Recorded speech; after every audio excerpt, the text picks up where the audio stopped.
টোনা আর টুনি honeymoon করতে যাচ্ছে বিদেশে। তারা তাড়াতাড়ি প্লেনে চেপে ওঠে আর কিছুক্ষণ পর প্লেনটি উঠতে থাকে। প্লেনটি যখন আকাশপথে উড়ে যাচ্ছিল তখন টুনি আর টোনা প্লেনের মধ্যে খুব মজা করছিল। তারা যখন মজা করতে করতে যাচ্ছিল হঠাৎ প্লেনটি নড়াচড়া করতে থাকে। সেই নড়াচড়ার শব্দে টোনা খুব কেঁদে ওঠে।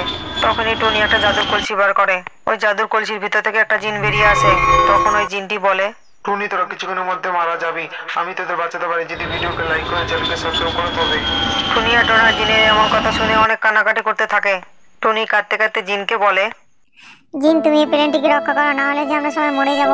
জিন টুনি সব কথা শুনে প্লেনের নিচের দিকে দেখে একটা ভয়ানক রাক্ষস প্লেনটাকে ধরে নিচের দিকে নামাচ্ছে। জিন রাক্ষসকে বলে, এই বেটা রাক্ষস, প্লেনটাকে ছাড়, নালে আমি তোকে এখানে গিলে এই বেটা জিন, তোর কথায় আমাকে ছাড়তে হবে নাকি? টোনা কাজে যাবে, শহরে বাস ধরার জন্য রাস্তাতে দাঁড়িয়ে থাকে। তখনই টোনার সামনে একটা ছোট বাচ্চা আসে। সেই ছোট বাচ্চাটাকে দেখে টোনা খুব খুশি হয়। তারপর টোনা দেখে একটা দূর থেকে ভয়ানক বাস তার দিকে ছুটে আসছে। টোনা বাস দেখে বাচ্চাটিকে তাড়াতাড়ি করে সরাতে যায়। তখনই বাসটি তাকে অ্যাক্সিডেন্ট করে চলে যায়। টোনা ছটফট করতে করতে ওখানেই মারা যায়। তখনই সেই ছোট বাচ্চাটি টোনার সামনে আসে আর অনেক কান্নাকাটি করে। টিঙ্কু নতুন কেটিএম নিয়ে বাড়ি ফিরছিল। টিঙ্কু যে রাস্তা দিয়ে গেছিল সেই রাস্তার সামনে বসেছিল একটা ছোট সাপের বাচ্চা। টিঙ্কু সেই সাপের বাচ্চাটা না দেখতে পেয়ে তার উপর দিয়ে গাড়ি চালিয়ে দেয়। সাপের বাচ্চাটা যন্ত্রণায় ছটফট করতে করতে ওখানেই মারা যায়। সেই চিৎকারের শব্দে সাপের মাটা চলে আসে। সাপটার মা এসে দেখে তার ছানাকে কে মেরে দিয়ে গেছে। টিঙ্কু যখন তার মার সাথে কথা বলছিল তখন সাপটা এসে টিঙ্কুকে কামড়িয়ে দেয়। টিঙ্কু সঙ্গে সঙ্গে ওখানেই মারা যায়। তখনই ফিরে পাবে যদি ভিডিওকে সকালে লাইক করে চ্যানেলকে সাবস্ক্রাইব করে থাকবে। একদিন দুটো ভয়ানক ডাইনি টোনার সামনে চলে আসে। ওই ডাইনি দুটো টোনার পেটের ভিতর ঢুকে যায়। এরপর টোনা বাড়ি যায়। বাড়ি গিয়ে টুনিকে গিলে খেয়ে নেয়। টুনি টোনার পেটের ভিতর গিয়ে দেখে দুটো ভয়ানক ডাইনি টোনার পেটের ভিতর ঢুকে রয়েছে। টুনি সেই ডাইনিগুলোকে বলে, তোমরা কেন টোনার পেটের ভিতর ঢুকে রয়েছে? তোমরা আমার টোনার পেট থেকে বেরিয়ে যাও। তোমরা আমার টোনাকে ছেড়ে দাও। তখনই ডাইনিগুলি বলে, ছাড়তে পারি একটা শর্তে। টুনি নারকেলের নাড়ু বানাবে বলে টুনি নারকেল পাড়তে আসে। টুনি এসে দেখে নারকেলগুলি অনেক উপরে আছে। টুনি একটা সামনে পাথর দেখতে পায়। সেই পাথরটি নারকেল গাছের উপর ছড়িয়ে মারে। সেই রাস্তা দিয়ে একটা ভয়ানক নেড়া রাক্ষস সেই রাস্তা দিয়ে যাওয়ার সময় পাথরটি তার মাথায় এসে লাগে। রাক্ষসটি বলে, আমার মাথা ঢের মেরেছে, আসতে তাকে আমি মেরেই ফেলবো। এই কথা বলে রাক্ষস টুনির কাছে আসে আর টুনিকে বলে, টুনি, তো এত বড় সাহস, তুই আমার মাথা ঢেল মেরেছি, তোর মাথা কেটে আমি নারকেল গাছে লাগাবো। এই কথা বলে রাক্ষস টুনির মাথা কেটে নারকেল গাছে ঝুলিয়ে দেয়। টুনির ঘর মালিক টুনির ঘর ভাড়া না দিতে পারায় টুনির ঘর মালিক তাকে অনেক মারধর করে। আর অনেক মারধর করায় তার গা থেকে অনেক রক্ত বের হয়। আর সেটা দেখে ঘর মালিক সেখান থেকে পালিয়ে যায়। টুনির গা থেকে এতটাই রক্ত বেরোছিল যে সে অসহ্য যন্ত্রণা সহ্য করতে না পারে সেখানে এসে গড়িয়ে যায়। টোনা টুনিকে রুই মাছের ঝোল খাওয়াবে বলে রুই মাছ নিয়ে টোনা বাড়ি ফিরছিল। আর টোনা দেখে টুনি মাটিতে পড়ে রয়েছে আর তার গা থেকে অনেকগুলো রক্ত বেরিয়েছে। টোনা এটা দেখে টুনিকে ডাকে, কিন্তু টুনি তার কোনো সারা শব্দ শুনতে পাচ্ছে না। আর টোনা বুঝতে পেরে যায় টুনি এই পৃথিবীতে নেই, তাকে ছেড়ে চলে গিয়েছে। এটা ভেবে টোনা খুব কান্নাকাটি করে। একদিন রাক্ষস তার ডাইনি বউকে নিয়ে প্লেনে করে আকাশে উড়ে যাচ্ছিল। হঠাৎ করে প্লেনটিতে আগুন ধরে যায় আর প্লেনটি নিচে পড়ে যায়। টুনির ঘরে এসে পড়ে আর বিস্ফোরণে গোটা ঘর আগুন লেগে যায়। টুনির ঘরে দাও দাও করে আগুন জ্বলে ওঠে আর সেটা দেখে ডাইনি আর রাক্ষস সেখান থেকে চলে যায়। কিছুক্ষণ পরে টুনি বাড়িতে এসে দেখে তার বাড়িতে যেন কে আগুন লাগিয়ে গিয়েছে। এটা দেখে টুনি অনেক কান্নাকাটি করে। এইসব ঘটনা গাছের আড়াল থেকে ডাইনি আর রাক্ষস দেখছিল। আর ডাইনি রাক্ষস দেখে টুনি তার ঘরের জন্য খুব কান্নাকাটি করছে। এটা দেখে ডাইনি রাক্ষসে খুব মজা আর টুনির কাছে এসে বলে, টুনি, তুই কান্না করিস না রে।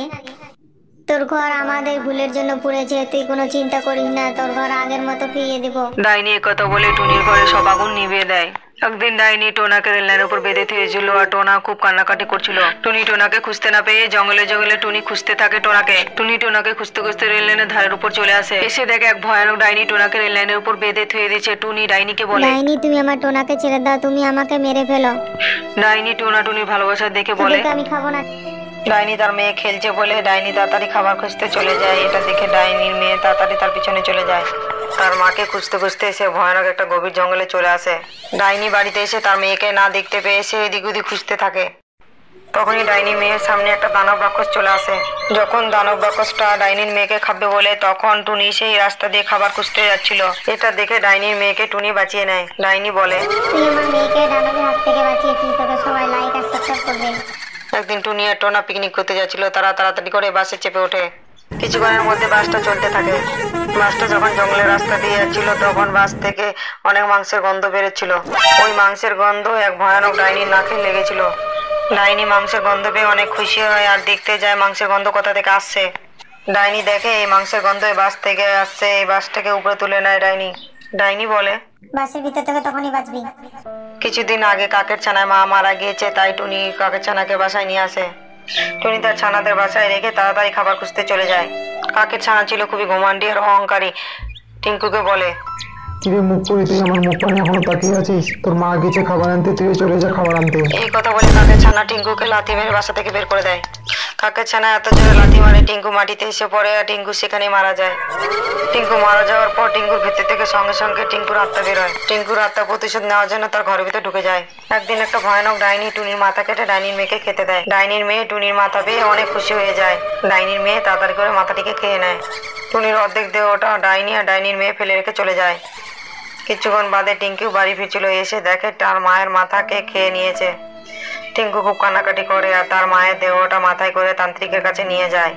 তখন টিঙ্কু তান্ত্রিককে বলে, তান্ত্রিক আমার মায়ের মাথা জোড়া লাগিয়ে দাও। তখন তান্ত্রিক বলে, তোর মায়ের মাথা জোড়া লাগাতে পারি। দিনের রাক্ষস ছিল খুবই গরিব। দিন দিনে সে দিন যেত, কোন রকম সে সংসার চালাতো। তার বউ ছিল খুবই অহংকারী। সে শুধু খেত দিত আর বিছানায় পড়ে পড়ে ঘুম পাড়তো। দিনের রাক্ষস যখন বাড়ি ফিরে তার বউ দেখে যে বিছানায় শুয়ে শুয়ে ঘুম পাড়ছে। এটা দেখে দিনের রাক্ষস প্রচুর রেগে যায়। তারপর সে বউকে প্রচুর ডাকাডাকি করে। দিনের রাক্ষসের ডাকাডাকি শব্দে তার বউ হুড়মুড় করে উঠে পড়ে। দিনের রাক্ষসের বউ প্রচুর রেগে যায় আর দিনের রাক্ষসকে বলে, দিলেতে আমার কাছে ঘুমটা নষ্ট করে। এত লোকের মরণ হয়, তোমার কেন মরণ হয় না? চলে যাও আমার ঘর থেকে, তোমার মুখ আর আমার যেন না দেখতে হয়। দিনের রাক্ষস তার বউয়ের এমন কথা শুনে মনে মনে অনেক কষ্ট পায়। তাই দিনের রাক্ষস মনের দুঃখে ঘর থেকে বেরিয়ে এক গাছের ডালে গলায় দড়ি দিয়ে আত্মহত্যা করে। আমাদের গল্প ভালো লাগলে প্লিজ একটা লাইক। টোনা টুনির বাড়ির জন্য রাস্তা দিয়ে গিয়েছিল, তখনই রাস্তায় তাকে অ্যাক্সিডেন্ট করে দিয়ে চলে যায়। টোনা ছটপটে সেখানে মারা যায়। তখনই টোনার আত্মা বের হয়। টুনিকে একটা দেওয়ার জন্য তাড়াতাড়ি টুনির কাছে যায়। টুনিকে তার মৃত্যুর ব্যাপারে সব কথা খুলে বলে। টুনি টোনা সব কথা শুনে কান্নাকাটি খুব করে। তখন টোনা বলে, টুনি তুমি কেঁদো না, তোমার কাছে আমি আবার ফিরে আসবো। মা তুমি কেঁদো না, এই ভয়ানক ডাইনির হাত থেকে তোমাকে আমি বাঁচিয়ে নিয়ে যাব।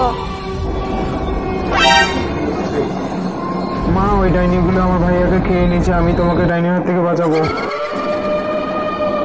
টিঙ্কু ভাইয়া তুমি আমার কাছে এসো না, আমার পাটা একটা রাক্ষস হয়ে গেছে। তুমি শীঘ্রই এখান থেকে চলে যাও, নাহলে রাক্ষসটি তোমাকে খেয়ে ফেলবে। ভাইয়া তুমি চিন্তা করো না, এই রাক্ষসের হাত থেকে তোমাকে আমি বাঁচিয়ে নেব। আমি আসছি এখন ফিরে। মা তুমি আমার কাছে এসো না, এই রাক্ষসটা তোমাকে খেয়ে ফেলবে, আমার পাটা ভয়ানক রাক্ষস হয়ে গেছে। মা তুমি এখান থেকে চলে যাও, এই রাক্ষসটাকে মেরে না, নাহলে এই রাক্ষসটা তোমাকে খেয়ে ফেলবে। এই রাক্ষস আমার মাকে ছেড়ে দাও। এই দেখ ডাইনি মেয়ে, আমার পুকুরে আমি মাছ চাষ করবো। এই দেখ আমার পুকুরে জল ভরে দিলাম, আমি আবার যাচ্ছি জল আনতে। তুই মাছ চাষ করবি, তুই কি করে মাছ চাষ করবি আমিও দেখছি। তোর পুকুরের জল আমার পুকুরে ভরে নেব। দেখ তুই তোকে কি করে মাছ চাষ করতে দিই। এই তো আমি জল নিয়ে চলে এসেছি আমার পুকুরের জল ভরার জন্য। এই কি আমার পুকুরের জল কোথায় গেল? নিশ্চয়ই ওই ডাইনির মেয়ে আমার পুকুরের জল চুরি করে নিয়েছে। ঠিক আছে, আমার পুকুরে আরো জল ঢেলে নেই, এই তো আমার পুকুরে জল ভরে গিয়েছে, আমি আবার যাই জল আনতে।